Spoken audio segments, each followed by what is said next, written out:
This is a game submission from Marcelo Simas, an English teacher in Jaraguá, Brazil, and it's called What's the Question? This is a game for small groups. It works best for elementary students and older. Here's how to play. Make a set of cards that come in pairs. Each pair has a question card and an answer card. You can play a game of concentration to practice the language if you want. Put the pairs of cards face down on the table.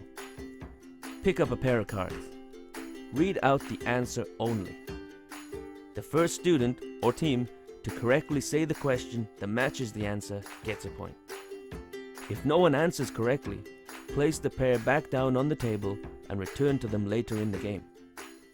Continue until all the cards are gone or until you feel it's time to finish.